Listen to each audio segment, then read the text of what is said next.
It is my pleasant duty to read out the citation of Professor V.T. Balaraman Oration citation. DC Con 2026, Saturday, 11th July 2026, Ramada Plaza, Gindi, Chennai. It is a matter of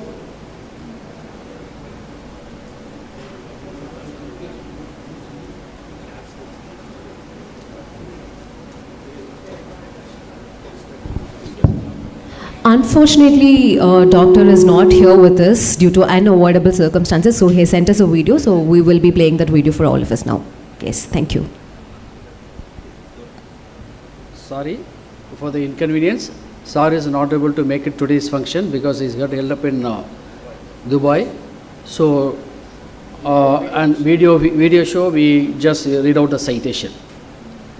It is a matter of immense pride and privilege for organizing committee of DC CCon 2026 to honor an outstanding surgeon, distinguished academician, visionary leader, healthcare leader, accomplishing author, and inspiring humanitarian, Dr.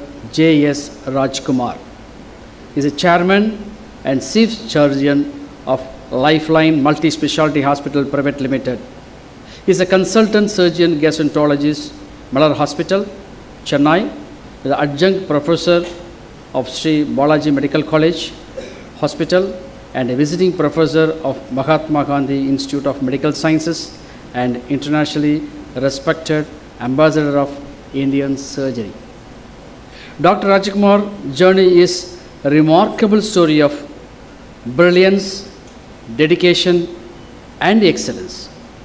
He is an alumni of Don Bosco School, Egmore, Chennai. He secured state rank in 1979 and emerged as a national topper in the NCET-RT examination.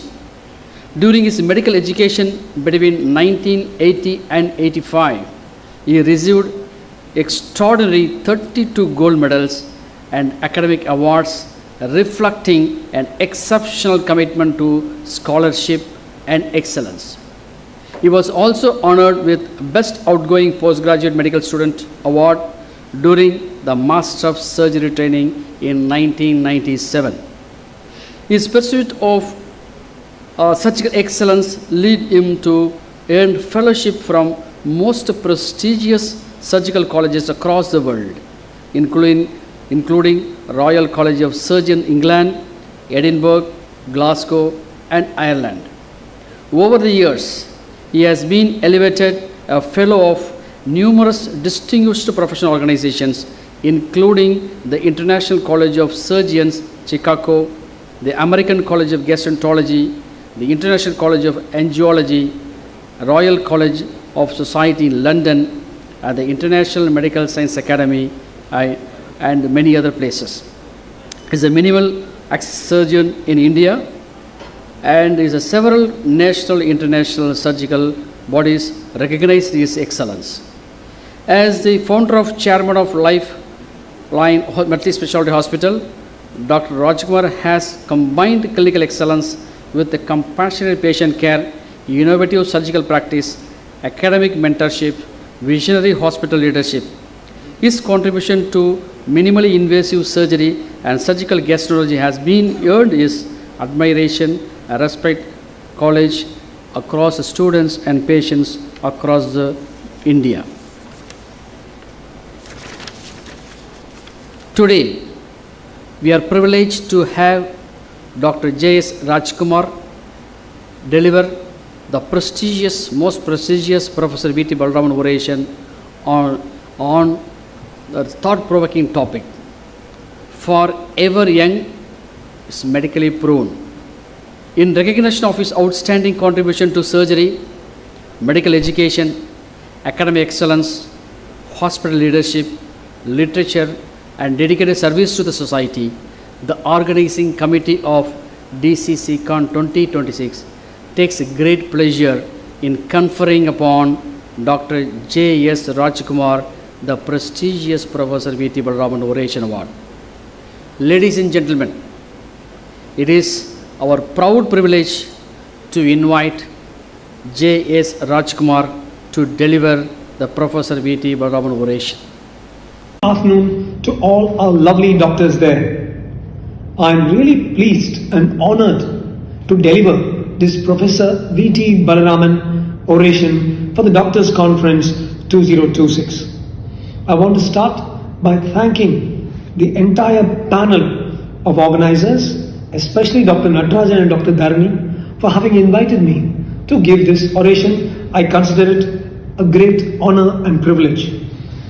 I am following the good work of the Doctors Club, and I am very proud to note that such a group of academics who are interested in keen pursuit of clinical medicine are operational in our wonderful golden Chennai.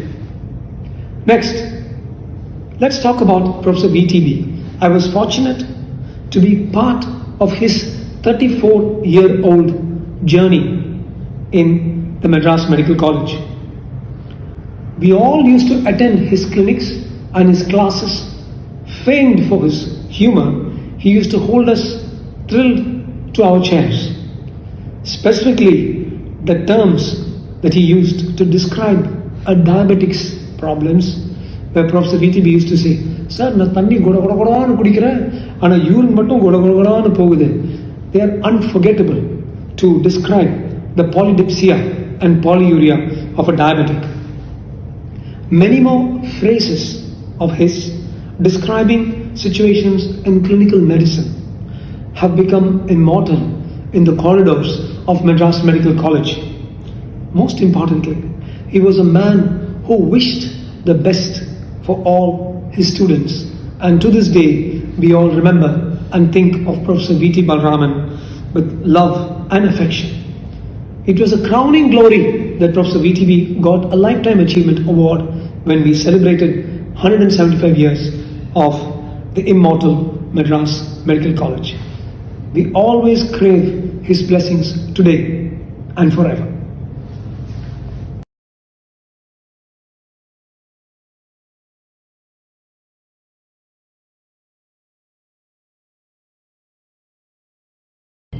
Right, on to the topic then.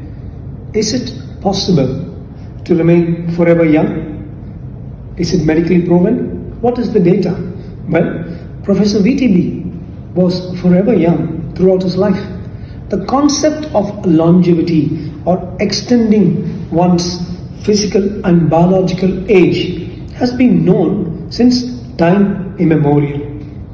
For this, one has to go back to Sri Krishna and the Bhagavad Gita, where he actually says, he describes all the human beings on earth as ghatasum or aghatasum, either those who have died or those who are waiting to die.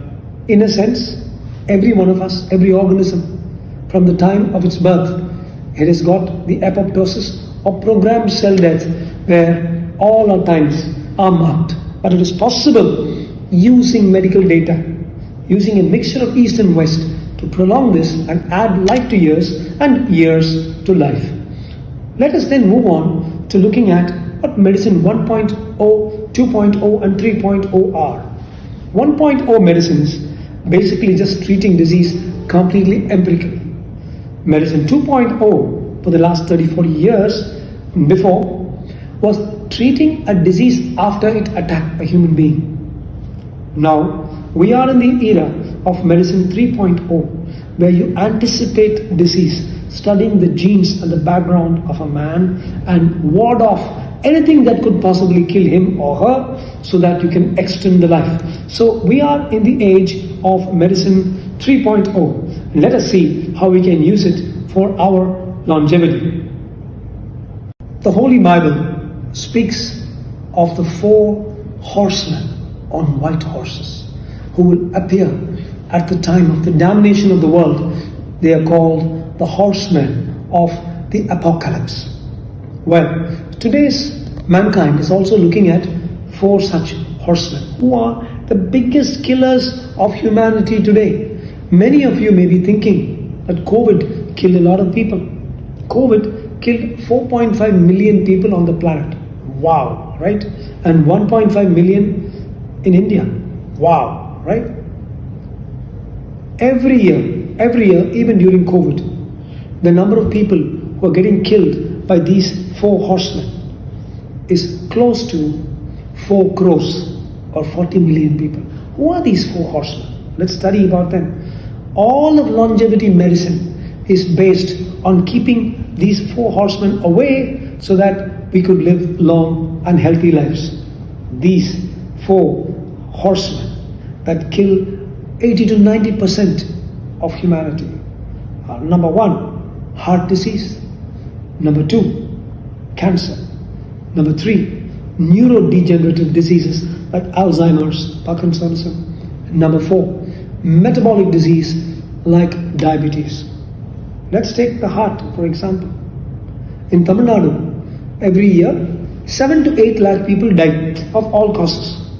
Of these, 36%, that is close to 2.5-3 lakh people, die of heart disease. This suddenly clutching your chest and dropping down dead occurs to about 1,500 people every year in Tamil Nadu, but nearly 2.5 to 3 lakh die of heart disease, and that is only the tip of the iceberg. Let us study these 4 horsemen in great detail.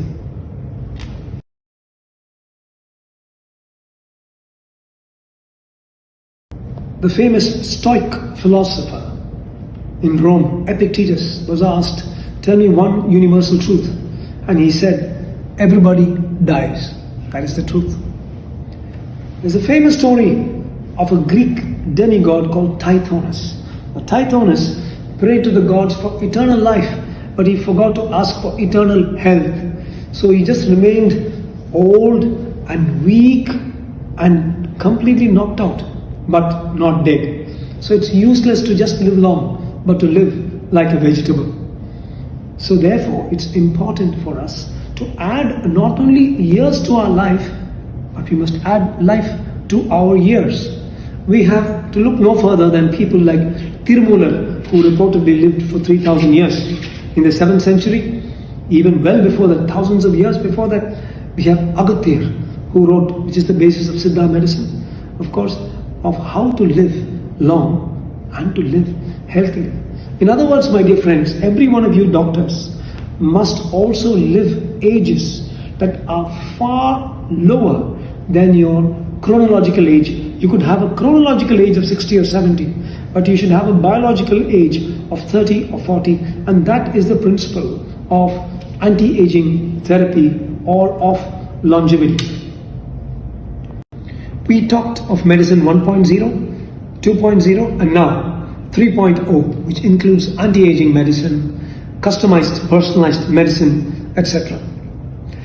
The sheet anchor of medicine 3.0, especially for longevity, it relies on lifestyle modification, diet, exercise, sleep, which we doctors don't do very well. Very important, these 4 or 5. I will talk about them in detail. It's not just exercise, but how you exercise. Apart from these, you have disease modifying drugs. If you allow your diabetes to get you, if you allow your BP to get you, it's pointless. Last but not least, it depends upon specific drugs known as specific anti-aging medication. And this is what we're going to talk about. This entire list that I gave you, if every one of you could follow it, you will certainly be able to add good life to your years, and you will be lowering your age tremendously. Let's jump into this interesting topic. So every slide that I'm going to tell you is going to affect your life, so please listen carefully. First, blue zone concept. Across the world, there are many places in which people live to more than 100 years in a very, very high proportion. And these zones all over the world are known as blue zones. 2 of the big blue zones are found in Japan, and the others are scattered all over the world. What is common to the people who live more than 100? The so-called centenarian zone. All of them have healthy food. Almost none of them go to, Pizza Hut or Burger King or McDonald's. None of them splurge on aerated drinks. They all believe in good sleep. almost all of them have a sense of purpose. They may want to attend to a garden. They may want to go and play bingo every Friday. They may want to learn dancing. And this kind of behavior in the blue zone causes a slowdown of vascular aging. In other words, yes, my dear friends, you are only as old as your blood vessels. Your hair could be white or gone. Your skin could be wrinkled. But if your blood vessels are clean to the brain, to the kidney, to the heart, to the lungs, you will be forever young. In other words, a man is only as old as his blood vessels, and one of the sheet anchors of anti-aging medicine is to keep the blood vessels from getting clogged. How do we go about this? Let's see. Of the 4 horsemen of the apocalypse, the only one that medicine 2.0 has managed to contain is heart disease. Why? Thanks to angioplasty, stents and coronary artery bypass, we have managed to materially extend the life of those whose cardiac disease, especially coronary disease, is picked up early. The cardiac disease load in India is huge. Many of you here might be having silent coronary artery disease. My humble request is, please do a proper forecast of your own self. If you're a diabetic, hypertensive or a dyslipidemic, especially if you have any symptoms when you climb up stairs or symptoms when you do the treadmill or when you walk, please go and get a coronary CT. Nothing is as accurate as a CT coronary angiogram. There are all these cardiological, cardiologists will say, oh, this is the false negative, false positive. What we know is that if your coronary arteries are as clean as a whistle in a CT coronary angio, you definitely don't need anything. And if they show more than 70-80%, you definitely need something. In between, there is an area where nobody knows exactly what's happening. When in doubt, please do that coronary angiogram. It might well save your life, as it will show us the road as to what kind of intervention we should do. Soon we will see how the drug-coated stents, like rapamycin-coated stents, are steeped in history. But for now, watch your coronaries in order to live long. Genetics and aging or degeneration have a very strong linkage. We are all programmed to die or to get degenerated at a particular time based on our genes. Let me give you 2 examples. There are numerous examples. One is the ApoE gene. The ApoE gene comes as ApoE 1, 2, 3 or 4, any of these pair of alleles. In a family, anybody with an ApoE 4 has a very high tendency to develop Alzheimer's disease and neurodegeneration. On the other hand, ApoE 2 actually gives an anti-Alzheimer's and an anti-aging link to the patients. This is why when we work up patients for anti-aging, we always go to genes to find out. It's like looking at the horoscope. What can hit this patient in the next few years, and then we take steps to block it. Finally, there are some genes that will help us, like the FOXO3 gene. Brilliant gene that most of us have. This FOXO3 is the gene that is responsible for anti-apoptosis, for autophagy, etc. Can you activate your FOXO3 gene? Yes, you can. By exercise and by caloric deprivation or intermittent fasting. These 2 things activate our FOXO3 gene, which in turn mediates and prevents cellular damage and retards the process of aging. So that's the link between genes and aging. Right, so shall I give an action plan for all of us to live long and to live well? Very simple. Eat less, live long. We know that food itself is a toxin. Every major study on longevity done on animals shows that those animals, especially rats, that were starved, not completely starved, kept on under-caloric inputs, or ate less, or starved, were the ones that lived longest. So eat less and live long. We follow the crazy Caucasian pattern, breakfast, lunch, dinner. Who gave us that pattern? So beautifully in Tirukural it says, Marundena vendam yakkaiku. Your body, yakkai means your body doesn't require any medicine. Arundiyadu attradu potri unin. If you understand that what you have eaten is digested, then you eat. Don't simply eat before that. And Avaya so beautifully said that in 2 words. Quran itself is 7 words. 2 words. Pasithu pusi. Feel hungry and then eat. This is one of the secrets of living long, is to eat less. Now how does it happen? When you eat less, there are certain complexes called mTOR complexes inside our cells. These complexes are responsible for certain metabolic changes, making you diabetic, making you a cholesterol patient. The mTOR complexes have got mTOR1 and mTOR2. mTOR1 is suppressed when you go into caloric starvation. mTOR1 is suppressed by rapamycin. We will talk about that shortly. Suppress your mTOR complex 1. Live long. How? By eating less. I always would say, have breakfast, lunch and dinner. And your figure also will be like this. Instead of breakfast, lunch and dinner, in which case we will all resemble oversized ulakkais. When it comes to diets, there's a wide variety that you can take. I will tell you that one of the longevity diets is a diet that I am personally on. It's a complete vegan diet, otherwise known as the Esselstyn diet or the Dean Ornish diet. Esselstyn from the eastern seaboard of America and Ornish from the western seaboard. They both found out that any form of animal protein, can be milk, can be yogurt, can be anything which contains a non-human protein, can be egg, causes an autoimmune reaction, and this causes subendothelial plaques and can cause vascular clogging.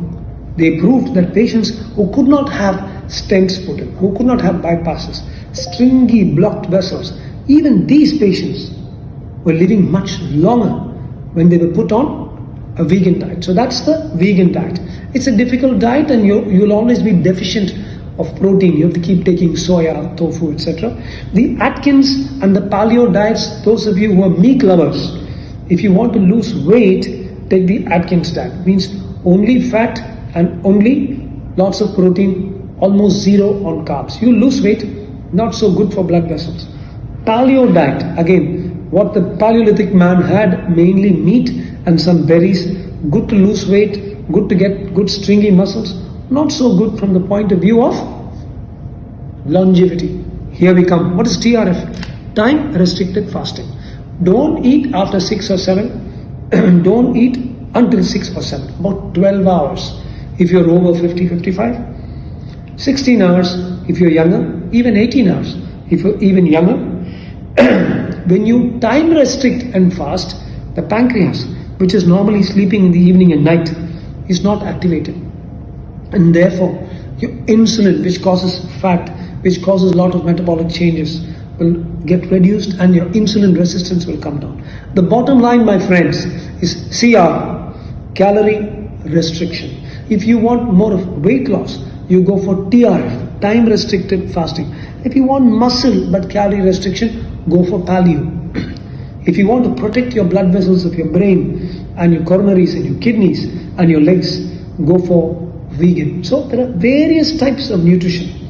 The last 3 points that I want to tell you, nutrition should be constantly in your mind.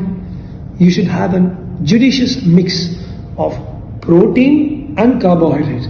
Never forget, the more protein you take, the better for you, except if you're suffering from diabetic nephropathy or kidney failure.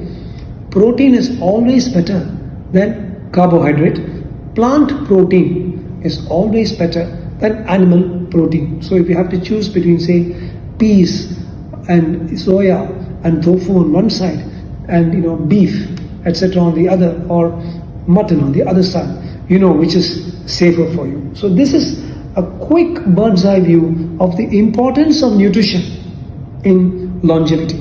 Good luck. Let's talk about exercise, another sheet anchor of anti-aging therapy. Every one of you must study your Vmax O2. Every one of you. That means it's like a treadmill. You run fast and find out how much oxygen you are consuming as you exercise. It's very important as a measure of your aerobic activity. Please remember that what is very, very useful for every one of us is level 2 aerobic activity. It is not Vmax, not maximum. But you walk at a pace like 4 kilometers an hour or 5 kilometers an hour, at which you can talk to your friends. Like many people walk around the apartments, around the park, chatting together. It is very good. When you chat, you feel good. Plus, level 2 means you can maintain a conversation. What happens? When you do level 2 oxygenation, you increase your brain-derived neurotrophic factor and you increase the mitochondrial output known as mitochondrial biogenesis. This increases the amount of mitochondrial availability for you, which is the most important basis of anti-aging. Finally, HIIT, high intensity interval training. You walk for 4 or 5 minutes. You run for 1 minute, really fast. Then walk on the treadmill, very slow. Run. If you put in this intermittent sprinting, not if you're above 55, 60, etc., but this HIIT is very good for you. Strength. Please, all of you must not just walk around the park and go home. Carry 2 books. Carry Bhagavad Gita on one side, Bible on one side, something. Carry some heavy books. You can help your wife by carrying groceries, bottles, whatever. You should be able to carry your exercise. Strength training should be like bench press, pull-ups, push-ups. All these are anti-gravity. We know that using anti-gravity muscles will definitely slow down the aging process. There is enough data to say that those who do yoga properly tend to live longer, especially those who are doing the extension or anti-gravity like Bhujangasana, Dhanurasana, etc. Never forget that the shoulder, hip and pelvis are very, very important, not just in yoga but even simple exercises. So please do squats, do shoulder rotational exercises, do hip opening exercises where you rotate the hip, not just sit down and get up.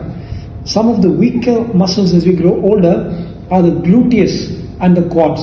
So you can lie down in the prone position, raise your legs to give you the gluteal exercises, and of course squats for the quadriceps. So the muscle and bone complex is very important as you use your muscle. The bone will also be vascularized and there is a less chance of osteopenia, osteoporosis or fractures, common cause of mortality in the elderly. Many drugs and hormones can slow down your aging process. Earlier, it was thought that people's hormones came down because they got old. Now we know that their hormones come down and so they become old. So by replacing your testosterone, or if you're a female, your estrogen, your progesterone, by replacing your DHEA, which is dihydroepiandrosterone, a byproduct in the cortisol to testosterone pathway, which is known as the happy hormone. We feel high when your DHEA is high and you feel down when the DHEA is low. That's why we check the DHEA for people who feel down in the post-menopausal or post-andropausal era. Similarly, there's a drug called NMN, which is a nicotinamide that activates the mitochondria, but that is not fully clinically proven. On the other hand, melatonin. Not only does melatonin give you very good sleep, which is good and refreshes you, it also acts as a neurotransmitter, telling your hypothalamo-pituitary axis that you're still young, and activates cortisol, activates the entire adrenal, activates the anterior and posterior pituitary. Brilliant hormone, melatonin, something that I personally believe in. Also omega-3 fatty acid found in flax, maximally found in fish, is a general anti-inflammatory which decreases the chances of subendothelial plaques breaking off. So, anti-inflammatory drugs, very important. Finally, you want to look very nice like Tom Cruise or Brad Pitt, all these 50 and 60 plusers who look very handsome and young. You need growth hormone, which makes your skin and your hair and your bones and muscle look like you're a 20-year-old. Very, very expensive, number one. Number two, it needs to be injected. Number three, it has its own side effects like increasing your sugars, sometimes increasing your BP, etc. So this is one of a range of drugs and hormones that you can take to look and to be young. Let's look at one of the other horsemen of the apocalypse, neurodegeneration. You will not believe it, but a large number of Indians are beginning to suffer from neurodegenerative disorders like Alzheimer's, Lewy body disease, Parkinsonism, atherosclerotic brain disease, dementia, etc. Simply getting more than 6 to 8 hours of sleep every day, 6 to 8, is a preventative factor. Why? Because this beta amyloid, the protein that coats your brain in Alzheimer's, gets washed off when you sleep. There's another protein called tau, T-A-U, that gets deposited. That also gets washed off. We know that cortisol causes deposition of beta amyloid. Avoid stress or decrease stress. Do some meditation, do some sleeping, watch some movies with your spouse and decrease that stress, decrease your beta amyloid. Simple cold pressed, unheated coconut oil, 2 teaspoonsful every day is supposed to delay all the neurodegenerative diseases. Curcumin is nothing but a protein that's found in turmeric. Turmeric is such a powerful anti-Alzheimer's, anti-Parkinsonism drug. This is why those days itself we've all been taking ginger and turmeric and pepper. The beauty of South India, the pepper that we add to the turmeric and the ginger dissolves the metabolic enzymes that would otherwise metabolize ginger and turmeric. So the availability of curcumin is more when you take it along with pepper, black pepper, as we do in the South Indian meal. 2 more quick points. The vascularity of the brain is very important. That's why you must take either aspirin or clopidogrel to keep the blood vessels running. And if necessary, you can go on a vegan diet to open up the blood vessels. Higher vascularity for the brain, less the degeneration. Finally, a nice little point. I don't know how many of you brush twice a day. Do brush twice a day. Whenever you can, you floss. Flossing alone has been shown to decrease neurodegeneration. Why? There is a bug called P. gingivalis between the gums, between the teeth and the gums. When you floss, you get rid of it. And the incidence of neurodegeneration is less statistically in those who floss and get rid of P. gingivalis. Not only does it cause neurodegeneration, it also increases coronary artery disease. So flossing seems to be the new brushing for all of us. Another bad horseman, cancer. We've actually not been able to bring down the mortality of cancer despite doing billions and billions of dollars of research. It is still killing at a very steady pace. I personally start my anti-aging treatment by telling people to first rule out all the cancers that can get them. Prostate, breast, colon, lung. And we start by endoscopy, colonoscopy, whenever required, MRI for the prostate, fibroscan for the liver, more to study fatty liver going in for cirrhosis. These days, we have liquid biopsies where we can simply take 10 cc of blood and find out whether circulating cancer cells are present in that. Very importantly, we have terrific blood tests that we do almost every day. CA-125 for ovarian cancer, CEA, colonic cancer, AFP, liver cancer, PSA, prostate cancer, CA19/9, pancreatic cancer. I believe that we should all make use of these changes to pick up these diseases very, very early so that we can treat them. We all know that when you pick up a cancer in stage 1, practically the patient is going to live a long and healthy life. You pick up the same cancer a year later or 2 years later, we have a very short lifespan. So picking up cancers early, we indeed do a genetic screening, and I can know who's going to get a colorectal cancer in the next 5 years, gastric cancer in the next 5 years, and then we scope them accordingly, pick up early disease and give them a long life.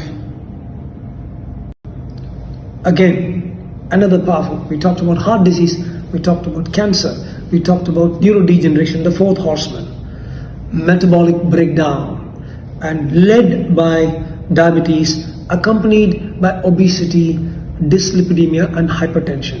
This NCD load is humongous.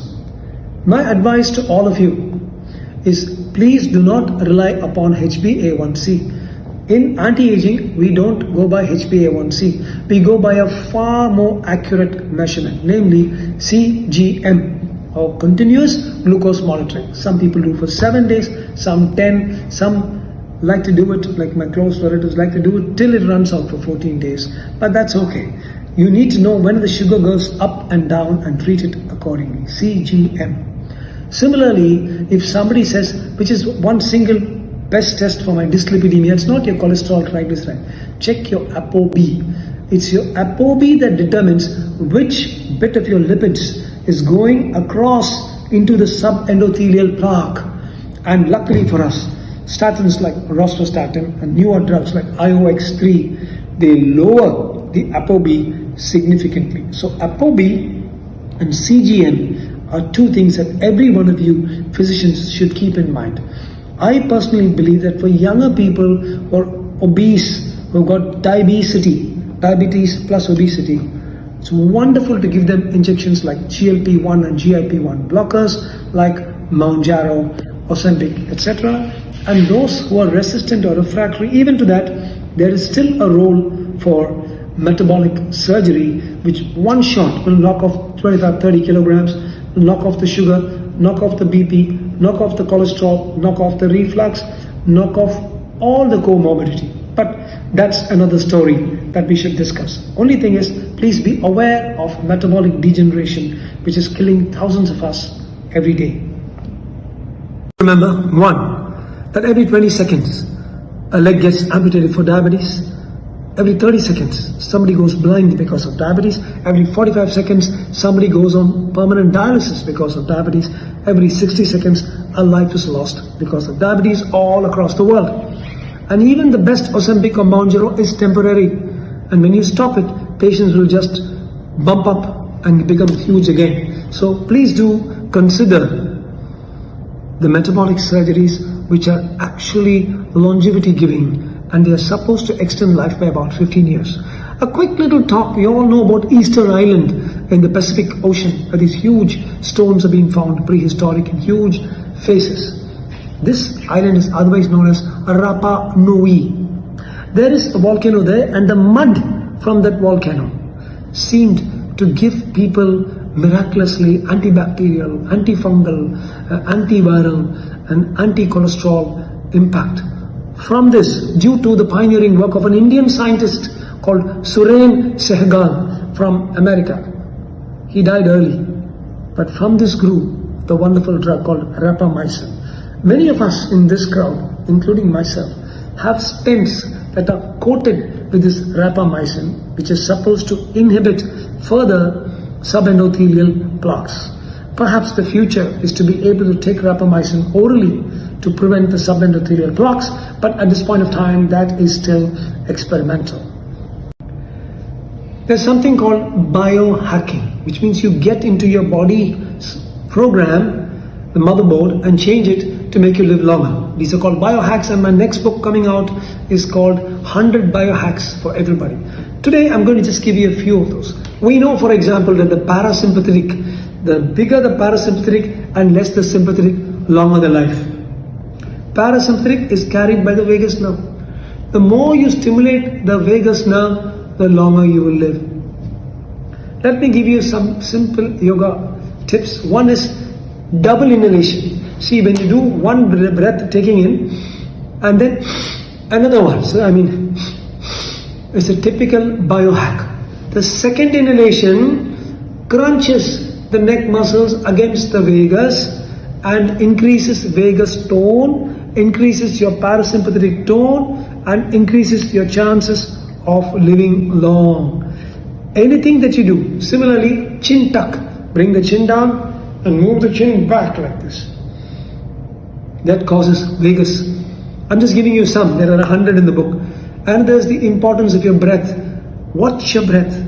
Make sure you can take in 3 or 4, let out a 6. The exhalation should always be longer than the inhalation, and this will stimulate the vagus. There is a wonderful thing called Viparita Karani, where you lie down against the wall with your legs up and breathe 4 in and 6 out. And recently, Stanford and Oxford, both of them worked and showed that doing that and breathing 4 in and 6 out presses against the thoracic duct and empties the wastes, decreases the edema, increases cardiac function.